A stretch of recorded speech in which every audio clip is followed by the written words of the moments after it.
Hey folks, this is the bi-weekly K8s-Infra meeting. We are February 12th, so welcome. Minx, let me share my screen. Folks can share notes. I don't see any new people on this call, so I'm just gonna skip the introduction. Do we have a note taker? Someone to take notes? I can. Okay, cool. We'll call this.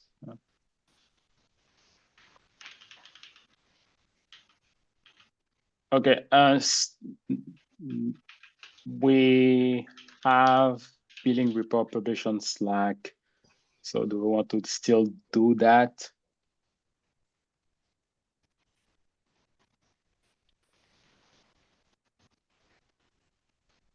Or we can skip it? Sorry, which one? The CSIK.io? I think just a quick announcement that like no, I'm not talking about this. I'm not talking about this now. I'm talking Billing about basically the billing report. Do we want to do that because Mario posted something on Slack? So I'm like, do we want to go over the different cloud providers? So I think we should take a look since we have. Oh, I'm sorry, Mario. There was nothing unusual. The only thing that what I found or what I saw is that AWS went up a bit compared to last year. So the weekly spend compared to last year in AWS went up a bit, and of course we had the support payments in the beginning of the year, where we paid our support license. Yeah, but besides support this, for which cloud provider? I saw it in AWS. Oh yeah, we. Yeah. Okay. And yeah, as mentioned, Azure. The Azure reporting is, let's put it nicely, somewhat special because we can't use the Azure billing report. It's a specific site for sponsorship, and it's one ginormous CSV file. And the only thing that we need to clarify is from when to when does actually the sponsoring go, because it started in March and it's valid until 2026, and I'm not clear if we get another chunk in March this year or how this works out. But this is something that I already wrote down and I will take with me to talk with Jiffy about this next week when I have my bi-weekly. My understanding for AWS is basically we for have Azure. to. Oh, okay, for Azure. Do we like? How I'm gonna say this. Do we have a point of contact between like CNCF and Azure? Yes, we have a point of contact between CNCF and Azure. And basically that's what I will ping next week. Okay. I can reach out to Lockie Evanson too about that. I think he manages some of that internally for Microsoft. Okay. Yeah, we can chat offline about this, because I would rather go the official way with CNCF pinging, basically. Yeah. Okay. Okay, so I think we can skip the billing review, right? Don't see anything specific. Or Ben, you want to tell us something about? I don't think we should go into all of it. I just think people should be aware that we do have a report for this year now, and maybe like go take a look at that. If you have any concerns, you can raise them in the channel or here. But quick question. I don't think we need to.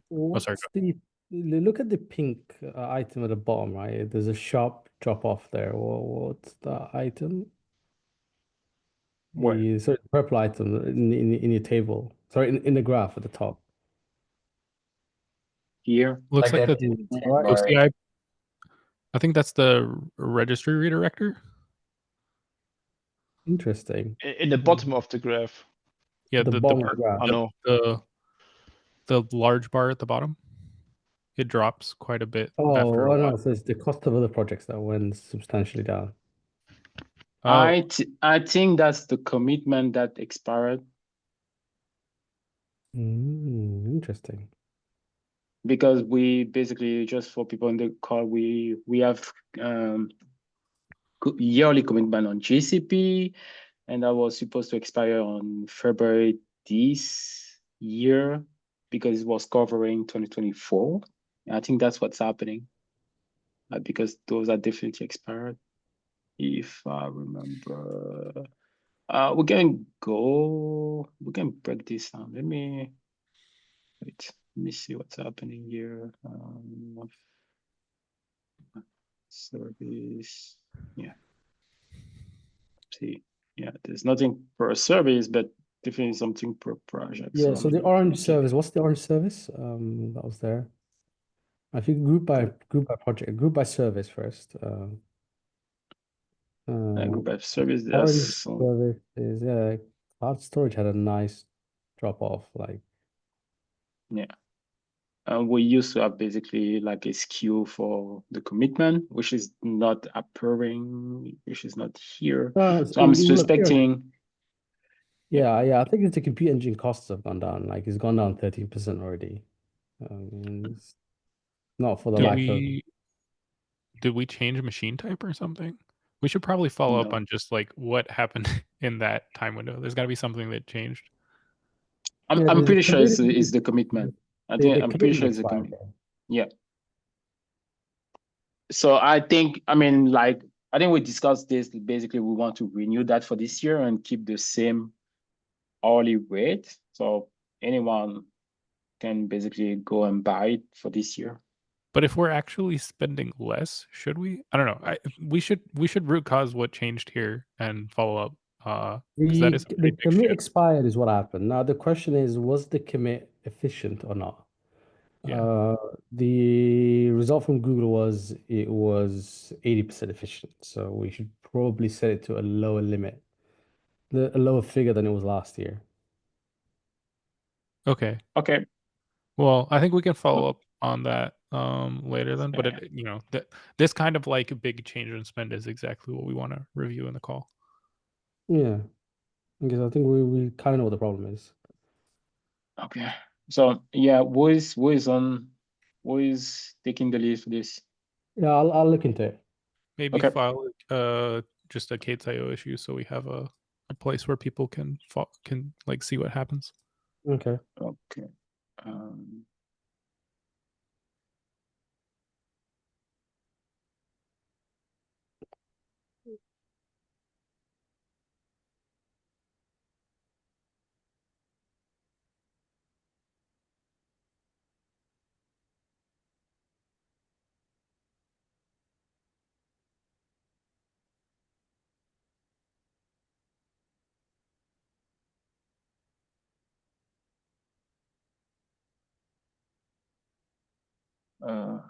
Yeah, that this way. Oh my God, the UI for GitHub is just like. They built this new UI, but it can't tell you who's an org member or not, which is really annoying. Yeah. It shows in PRs, but it doesn't show in issues. Oh my.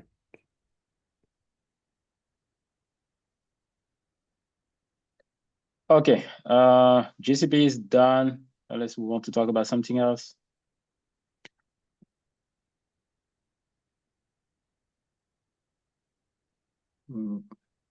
Wait.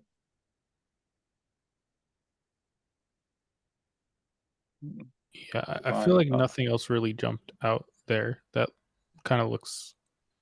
I mean, GCP looks really good so far. We have room. Okay. Okay, so we want AWS. Wait.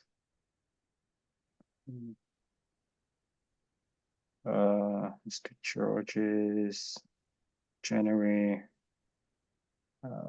What's their account? We're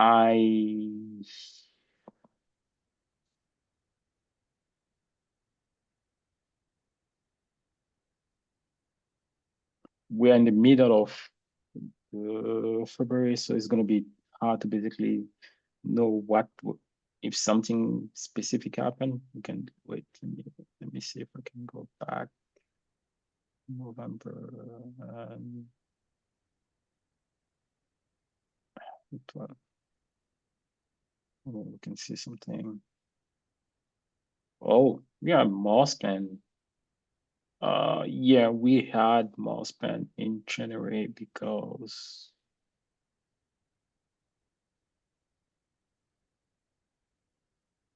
we had more traffic in the registry. Interesting. Do we want to revisit adding more buckets to the registry for more AWS Yeah. region? Yeah, if you have some time to basically add more bucket, feel free to do it. I think there's an issue for this. We've been talking about this, but I honestly don't have the bandwidth to follow up on that. Okay. The reason I say that was I recently released a new version of the registry, and like Amazon released like 4 new regions last year, and they remapped a lot of IP spaces between regions, so that might make sense. Yeah, like the AWS regions are still like being are still under cross regions, so maybe that's not ideal. Yeah, we've been talking about this for months now. It's just a matter of bandwidth. I don't think we need to. Cool. Yeah, it's just like someone need to do it. Do we see anything specific in? Oh, interesting. The scale test went up. That's Team's problem. I'm not really worried about this.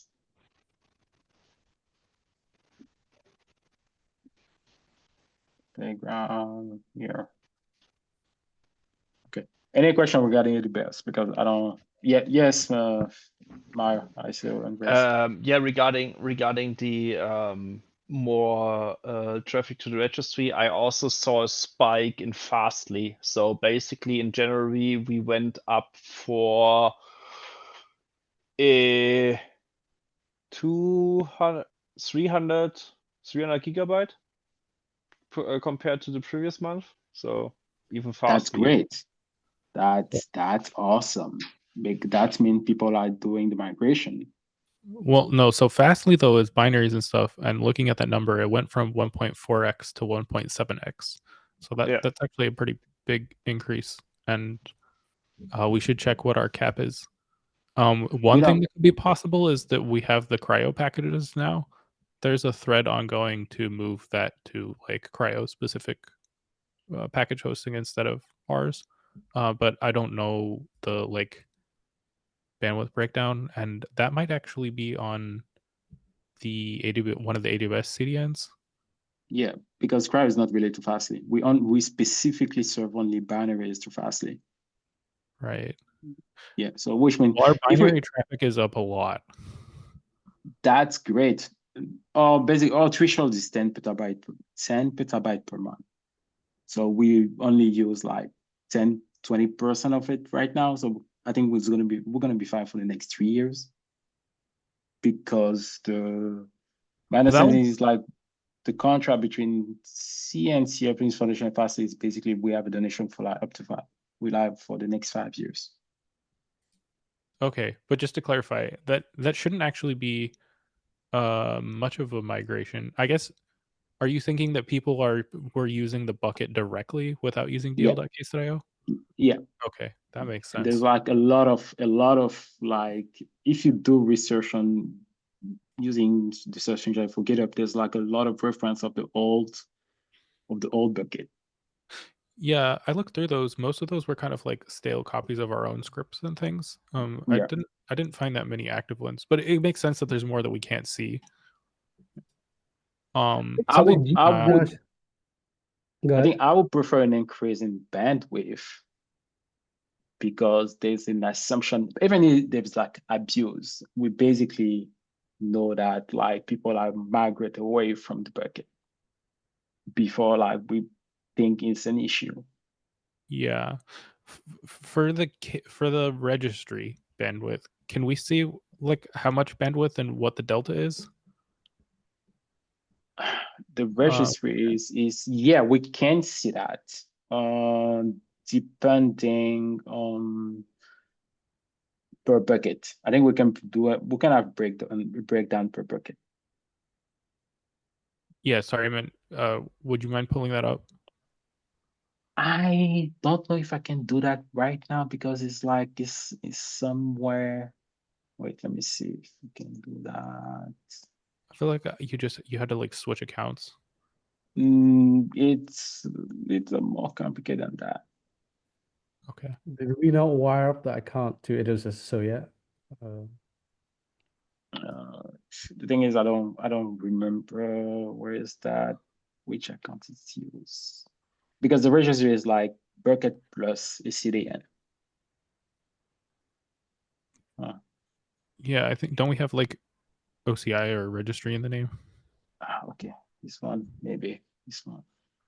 See, oh no, that's like the new one. That's like you want to migrate. The account is part of the organization, but I don't remember which Are you one. sure it's not that one that you just had? No, because that's like basically that's one I wanted to set up and like create new bucket there, and we were supposed to do migration, so we never did it. So I'm trying to figure out what is that. Easy, you know what? Let's see the cost is per. The cost per is like the artifacts registry. Yeah. This one is like, see, is not part of that. Oh yeah, we didn't wire up all the accounts to SIG yet. It's not, yeah, it's not done yet. So we need to like switch account somewhere. Let me see. Let me pause because I need to do some one password thing. I mean, if it's a big problem, we can follow up later. I don't mean to derail the meeting, but I do think that we should look at, you know, just how big of a change are we talking about? Yeah, I think for sure. For example, like where is that networking? Can we see the spend change at least? I'm having a little trouble reading this. That's the spend. I'm pretty sure that's the spend here. Yeah, but why is it going from November? Oh, I see. So November, it went December. from 66 up to 71. Is that right? Yeah, but it's like just an increase of 4K, which is fine because if we go down to, let's see. That doesn't seem like it accounts for our overall increase. Yeah. If it's a small part of our overall increase, then we probably shouldn't focus too much on it. Because there's a growth, just say we go from like 3.8 increase, it's go down in November, go down in December, go up in January. So Okay. it's really hard to predict the pattern for this because it's dependent on basically CI downstream. Yeah. We also know some big users like Prescale for like holidays and things. But so do we know you know, what is it just spread out across all the accounts, or did something else have a large increase? We could break down per, let me see if I can, oops, let me. Sorry, I don't have this pulled up locally, and I can't. It's a little hard for me to read on the call. So it's mostly, we know it's S3, so it's like, okay, no. I will break down those queue users time, which is, that's been, let's see. I mean, if it wasn't the bucket, that seems like a small change. What else did jump? Nothing much, because that's like US1 traffic, for sure. US East 1 traffic here. which is major, and after that, I think that's Amsterdam. That's a European Central one. I think that's Amsterdam, something like that. After that is US East 2, that's Ohio. So yeah.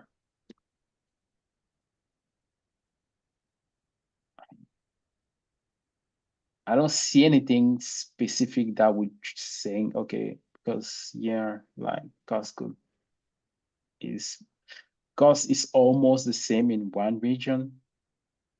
We have just like a delta of like 1,000.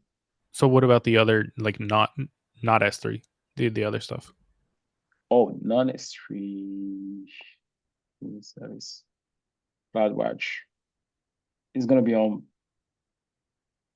Yeah, it's only S3 in that account because we know it's only the S3 bucket we use to serve the registry.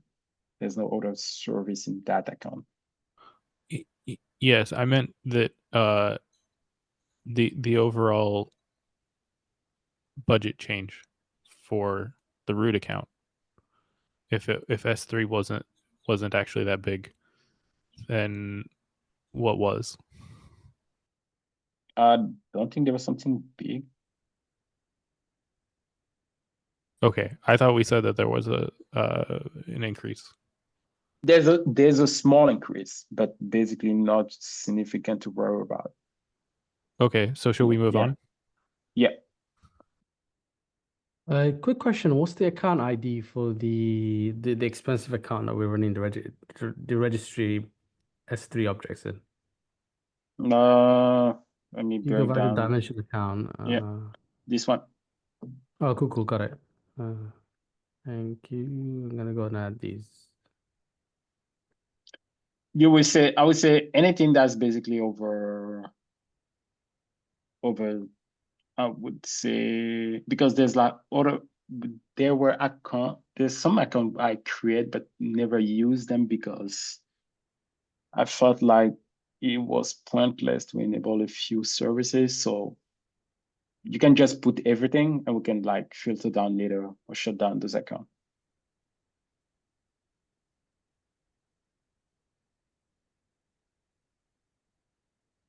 Okay, any question regarding AWS?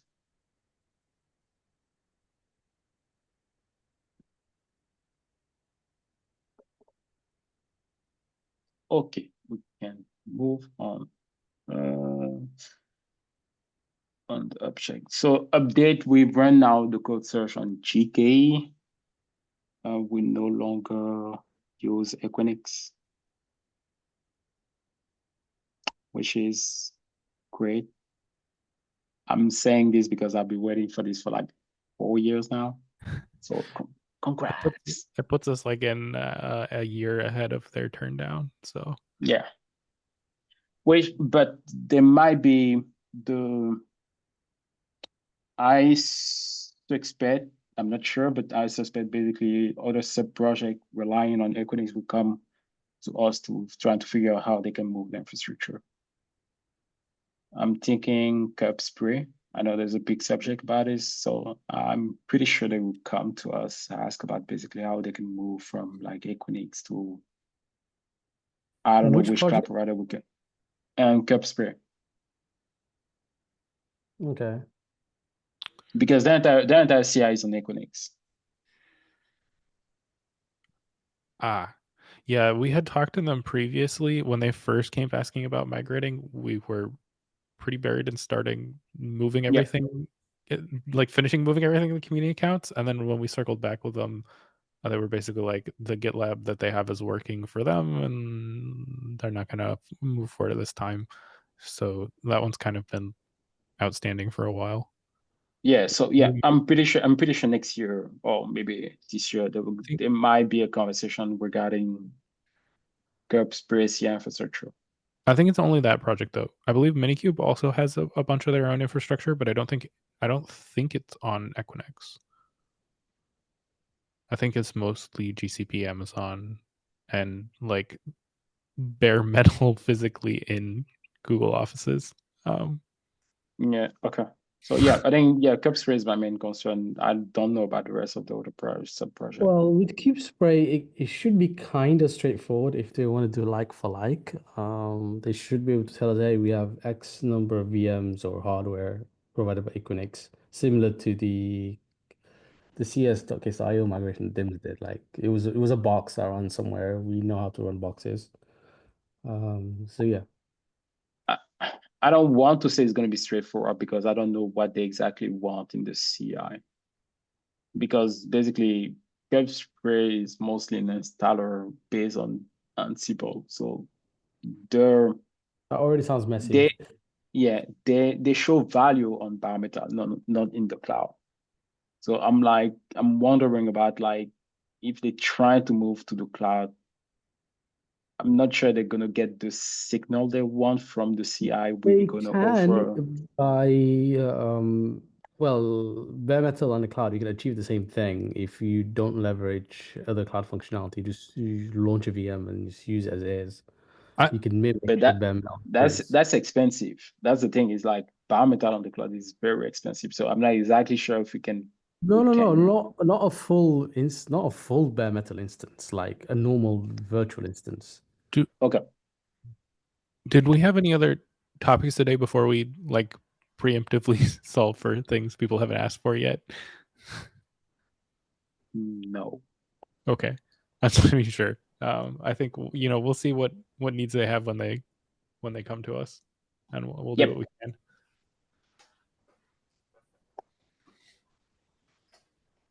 Okay, cool. So for open discussion, I want to do some 3H. I feel I want to basically do 3H for a monthly or weekly or bi-weekly 3H of the issue, because I see requests, but I don't see follow-up. So I'm concerned about basically we start to ghost people. So I'm gonna start with basically a few issue I want to see done in 133, if that's okay. Yeah, sounds good. Okay. I will start by the end. Yeah, Okay. we know we need commitment. This is in progress, and I think I'm done, almost done. We need to lock down the old mailing list and basically communicate about this and communicate about the new one. So One thing you can do is you could populate the new mailing list with members of the old mailing list. it's already done. Oh, okay, nice. So in that case, just update the old mailing list, say like new mailing list address is here, and then lock it, and then call it a day. Can you take care of this? I don't think I have privileges to lock the. You have what? You have privileges. Oh, do I? Okay. I mean, cool, there's cool. I could send a final mail and be like, hey, all right, hey, we have a new mailing list. Here's the address. This one's going to be locked now, and we'll update it with the new one in there. Okay. If you don't, I'm pretty sure you have access. If you don't, ping me in your morning, and I will do the lockdown for you. Okay, perfect. Okay. Okay. Where are we on this one? This one, a couple of projects got in touch with us and wanted to do that. So the idea is we're going to run a script en masse in all these projects starting from next week.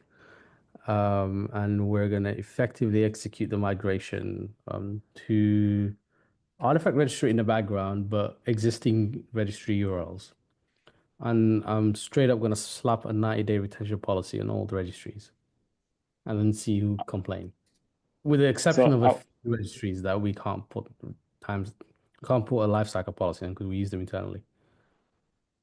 So are we doing a bulk migration, in place migration, or basically we move to pretty much an in-place migration where initially we're gonna execute Google's auto migration script.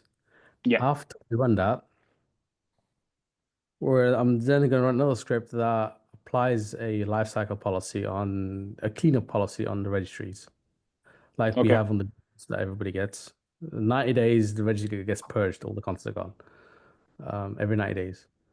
We're gonna exempt a few mostly SIG testing registries because we use their images internally. Bosca's test infra where Kubekin's images live. And like the registry that we use for our the image promoter for the registry itself, our K images. Those three registries are so far the only things I'm going to exempt. All application registries, they're all going to have a 90-day rule on them. I think Now, if somebody complains and says we have problems with that, and then yeah, we should also probably put a tracking issue to like unexempt them. I don't think we actually have to exempt any of those. For OCI proxy, what we can do is we can deploy from the prod copies directly. And for Prow and so on, we should I probably think move ourselves. I don't think Google likes you images. deploy images from random places. Sorry? I don't think Google likes you deploying from non-Google Cloud resource registries. No. I'm saying so. There's the artifact registry that we promote things to. We can deploy the production deployment from that one, and then we can only deploy the staging instance from the other one. And then the only problem is if we go 90 days between a staging deploy. And like we probably shouldn't anyhow. Yeah, so like if we make prod override the location, the only hesitancy I have there is like if things are really broken and we're trying to like get the registry unbroken, it's nice to be able to ship that super fast and promotion is slow. Exactly. But that's true for all projects. So I think we should at least track, looking at if we can remove the exemptions for like Prow and Boscos and stuff. As soon as we have some promoted images, we should probably have the auto bumper start only using like, promoted releases. I agree. Yeah, and then we don't need to exempt that. We do need to get Prow and Boscos in a place where they're versioned correctly, and they're releasing images every month, for example, every month on a monthly basis. Ben, I just want to point out that basically GC Ashenda is like 2 months away. Yeah, I'm not saying, exactly sure. Right. I'm saying we should track these for later, just so that like we don't leave a bunch of exceptions permanently, because I don't think we need exceptions permanently, but I think it's super reasonable to start with exceptions and not get bogged down in that. I'm just saying that we should file something to file an issue that like we're planning because we know that if the images disappear, we're gonna have borked CI pretty fast, and it's gonna be a headache to restore it without involvement from yeah, I don't want to start with that, and I don't want to slow down the effort. I'm saying literally just like log an issue that says, okay, we have these exceptions and we're planning to like we'll follow up on how do we burn these down. about it. Yeah, perfect. Yeah, and then also if anybody else is asking for one, we can point to this and say, these are the exceptions we have, this is why we have them, and we are planning to get rid of them. Yeah. Okay, perfect. Okay. Let's move on. Ben, why this is still up?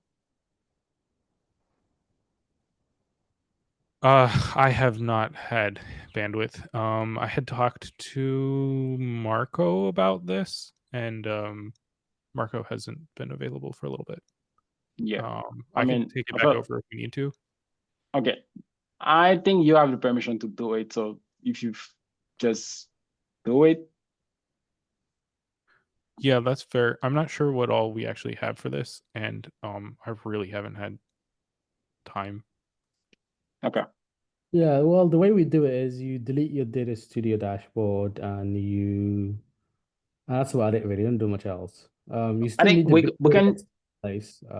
We can start really slow, basically make it private first and follow up with like shut down the dashboard, and over time,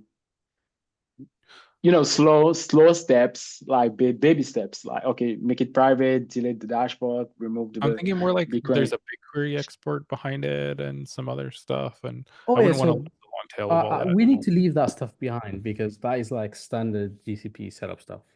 We'd like to retain that data. It doesn't cost us anything. Okay. Yeah, the BigQuery data is just not the dashboard. Away. Yeah, just the dashboard. Then I'll take a stab at that. Okay, cool. I am not going to rush though. I think it's low priority. Like it would be good to clean up, Super but it's low not really priority, like costing right at the much. bottom of the It's list. just confusing. Okay. We still need to do it. So we want Yes. to do it this year, or do we want to do it next year? No, we Now should I'm do it tracking. here, but Okay. So I think the more important one, I was actually working on filing an issue. We don't have one for the CA rotation for the clusters. I think that needs to okay. happen much sooner. Oh yeah, Okay. we need to make that a priority. So I think I'm going to be able to look at that one soon. I said I was going to look at it this week. And for the trusted cluster, I think we can start on that. I think the truster will just go offline for like an hour or so while we do it. And yeah, it'll be Okay. fine. Something like that. Let's move on. I feel like this is a Googler problem Is it still inactive? Can we run a query now and see what happens? So scroll up. because I think it's still somewhere. We still use it in many places because we did a check last year. Like, so I don't know. Do we want to like keep this around? So How the original issue I think was relevant. I took a look recently, and you can see the ones I found where we're using the like NVIDIA install thing. I don't think that matters that much. Like, there's no way for us to use totally like free and open source setup when we run the GPU clusters. So, as long as it doesn't go anywhere, it doesn't matter. And this is not an artifact we're shipping to releases. It's just some of our CI. The CSI driver, I don't remember. We should probably double check that one. I think that they're releasing, so it's just like a stale reference, and they are releasing upstream now. So I think we can close it, but we should just double check that everyone Okay. thinks that those exceptions are reasonable, where we're like, we didn't bother, because we definitely don't want to have the project have like some critical CI blocked on like an image that's coming from a random third party that can just disappear, that sort of thing. Okay. But I don't think we have that now. I think the only place that we're actively using it is some GPU testing setup.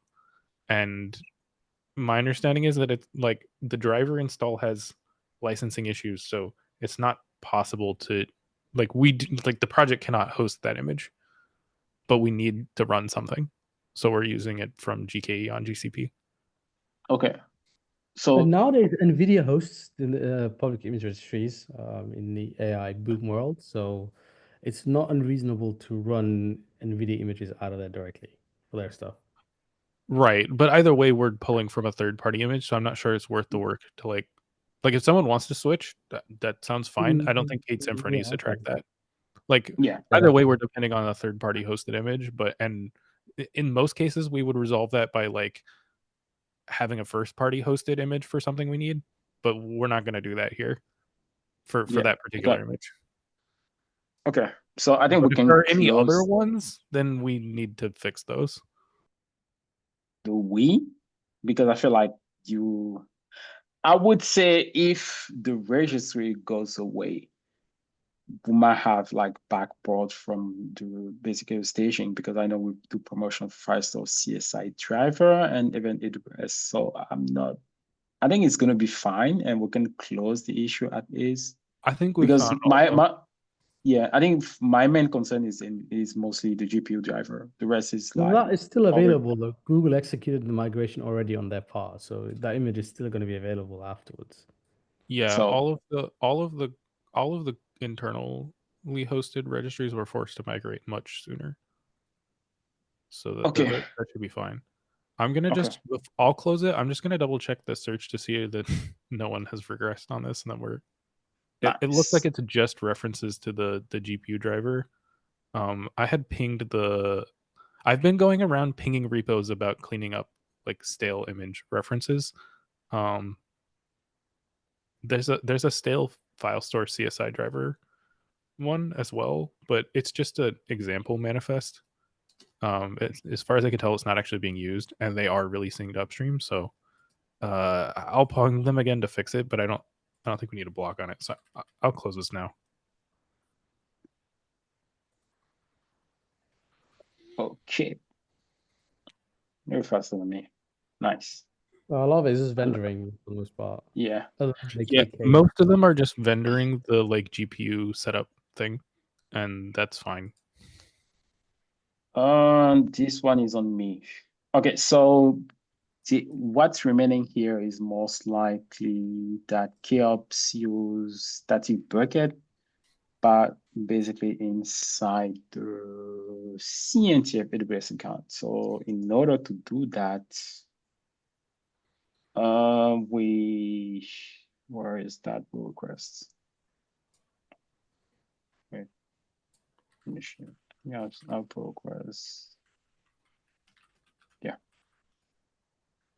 So the idea of the pull request is to create dynamic S3 bucket during the test, and that and block us to migrate away from the account and ultimately shut down the dedicated cluster we have to run those K8s tests.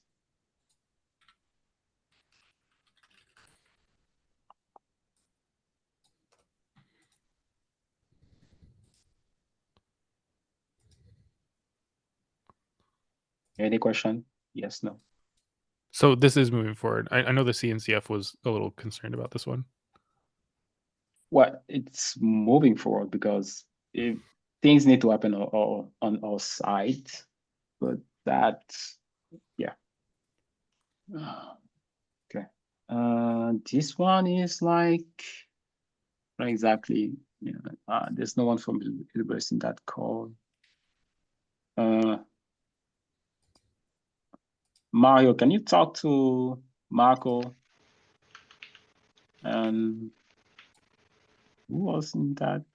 Your party is gone. Yeah, I know that it's on Currys to do this to update the Pro cluster. And I can also ping him. Yeah. I will do this tomorrow. Yeah, basically not know what I want to look into this, because we talked to AWS about basically do the same thing we are doing on GCP, which is about basically buy upfront commitment. But on AWS, it's not possible to do that for the entire organization and basically for the EC2 services. So we have to buy. So the only possibility is to buy EC2 reservation per instance type. So before we do that, we should figure out if we want to basically change your instance type for the build cluster. Yeah. I know. So I think we have the similar conversation about this on GKE. So yeah, that's why I want to ping. I'm jumping on this. Like, do we want to do this? Yes. I think Mohammed had a pull request for this.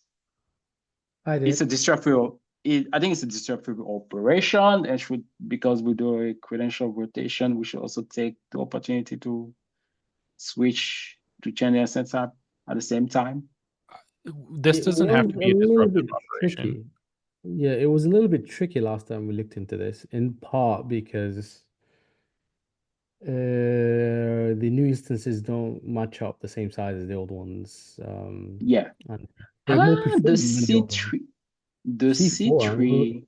C3. The thing is, we want to pick the latest machine type that Google has to offer, and they all have SSDs, by the way. And they're a little bit different. No, the C4 don't have local SSD. They don't need local SSDs though, because the boot disk is pretty fast. Okay. Because they don't use But like these anymore. They use something There like are some jobs where that might actually be a problem. yeah, like Like, the build Integration like in like kind where like running basically anywhere we're running etcd locally, we use a lot of IO.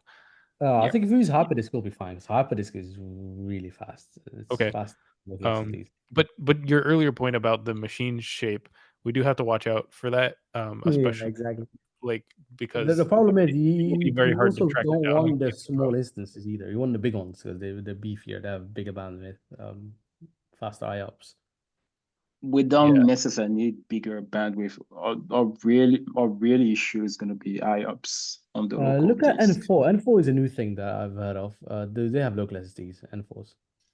Probably not. Okay. because they're No, like they don't have local smaller. SSD. Oh yeah, that makes sense. All right, let's check the C4s. What's this types of C4s? Okay, C4 machine type. Yeah, so right now C4 standard 8.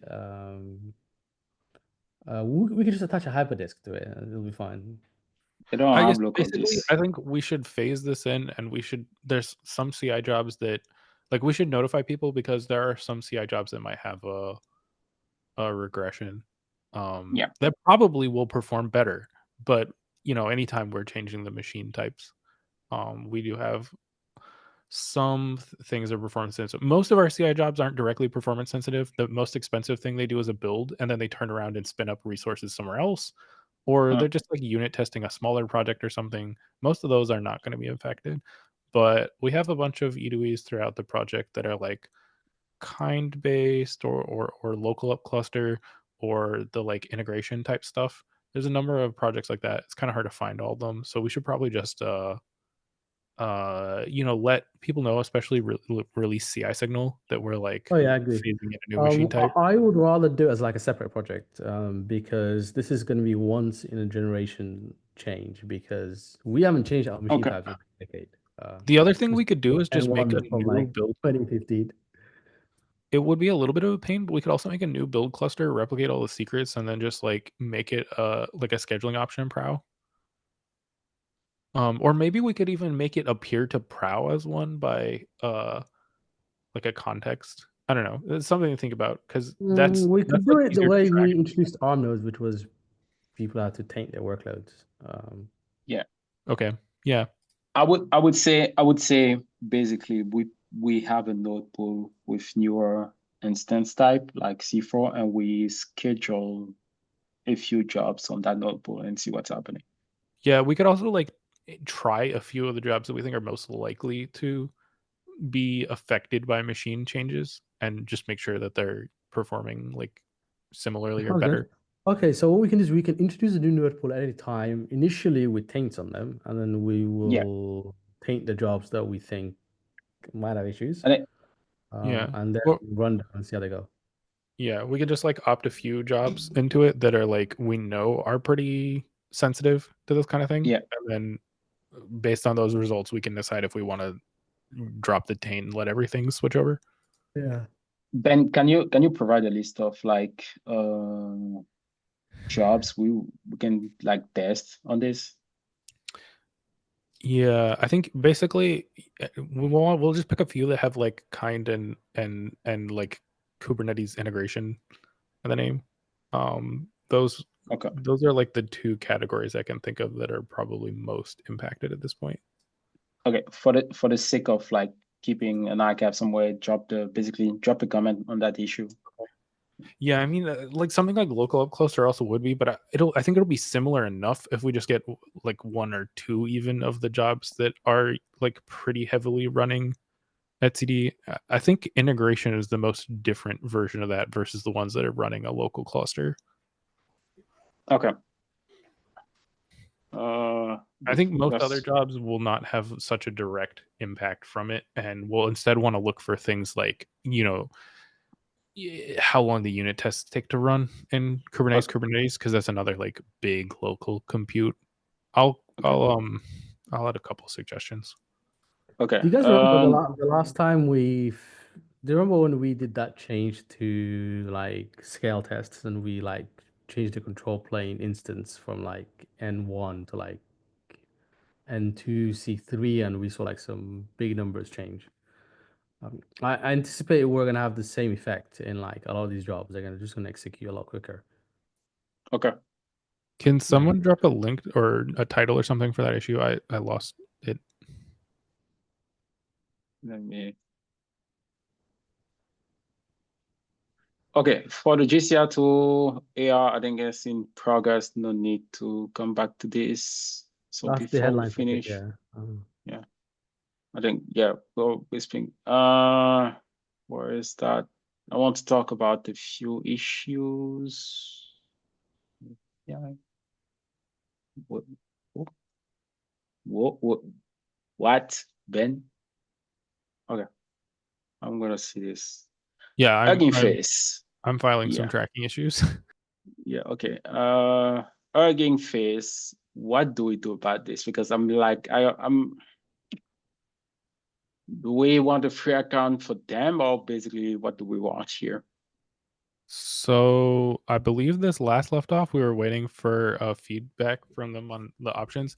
Basically, the problem was it wasn't getting account, though. That's a little bit annoying. It was that we didn't just need an account; you need to sign like a, a license agreement for the model they wanted to use, that has some restrictions and things like that. And I'm like, I mean, this is a problem for us. We can't just have like some random person in the project sign an agreement like that, and the project itself also can't without. I mean, we need to talk to like the CNCF or something. So I was Yeah, asking but them if they could use a different approach or a different model that wasn't Do going they to have be a superfluous into model that. where it doesn't really have any restrictions that is already automatically available? My understanding is that there aren't any. Like, for example, everyone was talking about DeepSeek MIT, but the weights aren't actually. They have restrictions. But the bigger problem was not the model having those. It's that you actually have to like agree on the account to some, like, you have to you have to enter into an agreement. Like, it's not just like a software license where you grab open source code and you respect the license. Like, you have to sign on the site to access the models. So okay. I So think we're still working with the requesters on what can we do about that. okay, my concern is not the model they pick, it's more like be able to provide a token for consumption of the Hugging Face API, which is like the Yes. first problem to solve. Given Well, no. Gates-Infra is going to be, wait, I'm not done.